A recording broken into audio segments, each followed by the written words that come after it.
සුබ දවසක් වේවා කියලා ප්‍රාර්ථනා කරන ඔයාලා හැමෝටම වෙල්කම් ටු මයි YouTube channel. අද මම ඔයාලට කියලා දෙන්න යන්නේ සෝයා මීට් කරියක් රසකාරක නැතුව රසට හදාගන්න විදිය.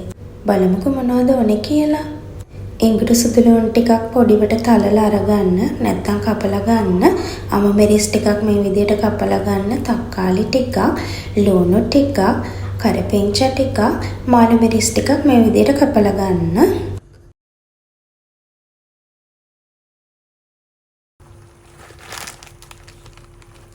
වතුර එකක් ලිපේ තියලා සෝයා මීට් ටික මේ විදියට තඹ ගන්න. සෝයා මීට් පැකට් එකෙන් කඩලා මම රසකාරක පැකට් එක අයින් කරගන්නවා. අද ඒක පාවිච්චි කරන්නේ නැහැ.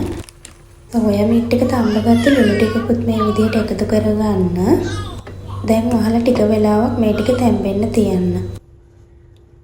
අපි දැන් සෝයා මීට් එක හදාගන්න අවශ්‍ය සෝස් එක හදාගමු. මේකට ඕන සෝයා සෝස් තේ හැඳි 2මාරක් විතර,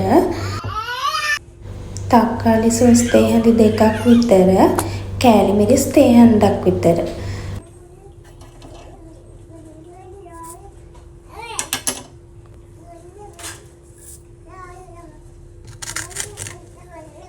සීනි තේ හැඳි භාගයක් විතරත් එකතු කරගන්න මේ විදිහට.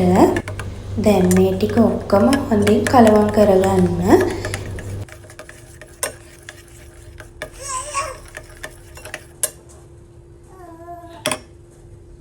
දැන් සෝයා මීට් ටික හොඳින් තැම්බිලා තියෙන වතුර ටික හොඳින් මිරිකලා මේ විදිහට අරගන්න.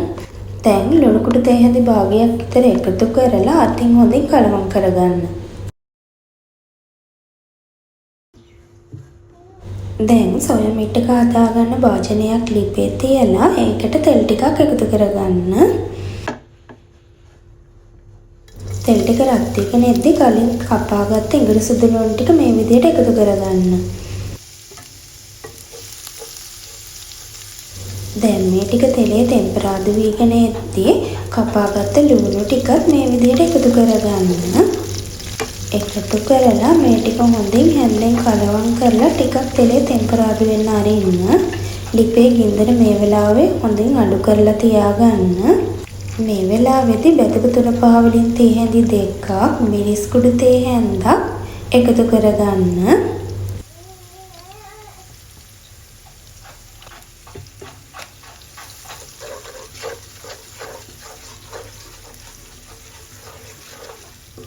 මේ ටික හොඳින් හැන්දෙන් කලවම් කරලා ටිකක් තෙලේ ටෙම්පරාදු වෙන්න අරින්න. දැන් මේ ටික වෙලාවකට පස්සේ දැන් සෝයා මීට් ටික මේ විදිහට එකතු කරගන්න. සෝයා මීට් ටිකේ වතුර හොඳට මිරිකලා අරගෙන එකතු කරගන්න, නැත්නම් සෝයා මීට් එක දිය රහ වෙන්න පුළුවන්. දැන් මේ ටික හොඳින් හැන්දෙන් මේ විදිහට කලවම් කරගන්න. දැන් පියනෙන් වහලා ටික වෙලාවක් තැම්බෙන්න තියන්න. ලිපේ ගින්දර ටිකක් අඩු කරලා දැන් මේ ටික වෙලාවකට පස්සේ දැන් හොඳින් 3-5 මිරිස් මේ සෝයා මීට් එකට අල්ලලා තියෙන්නේ. මේ වෙලාවේදී කපාගත්ත ලුණු ටිකකුයි, අමු මිරිස් ටික, කරපිංච ටික, මාළු මිරිස් ටික එකතු කරලා මේ විදිහට කලවම් කරගන්න.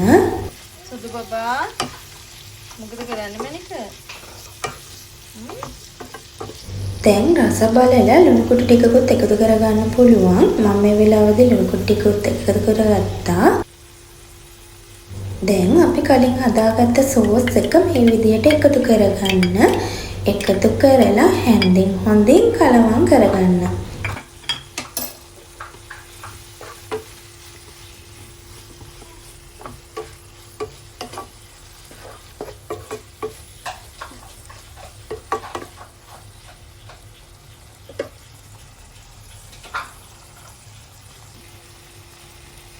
දැන් සෝයා මීට් කරි එක නම් රෙඩි. මේ වෙලාවේදී මම ගම්මිරිස් කුඩු ටිකකුත් එකතු කරගන්නවා.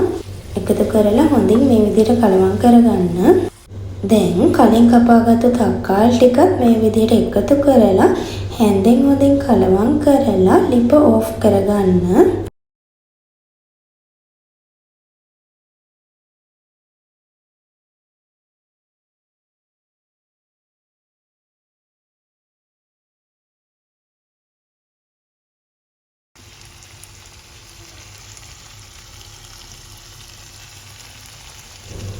දැන් සෝයා මීට් කරි එක රෙඩි. හරිම රසයි මේ විදියට හදාගත්තාම සෝයා මීට් ඩෙවල් එක.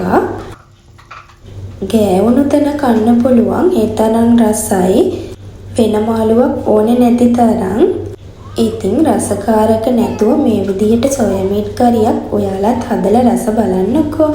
බලලා මටත් බලන්න කමෙන්ට් එකක් විදිහට ෆොටෝ එකක් දාන්නත් අමතක කරන්න එපා. මේ වගේ වීඩියෝ ගොඩක් තව මගේ YouTube channel එකේ තියෙනවා. ඒවත් ගිහින් බලන්න. මේ වීඩියෝ එකට ඔයා කැමති නම් like එකක් දාලා කමෙන්ට් එකක් දාලා channel එකත් subscribe කරලා තව කෙනෙකුට බලන්න share පාරකුත් දාන්න. වීඩියෝ එක බලපු ඔයාලා හැමෝටම ආදරෙයි. ඉක්මනින් තවත් මේ වගේ ලස්සන වීඩියෝ එකක් අරගෙන එන්න. එතකම් මාව subscribe කරලා තියාගන්න.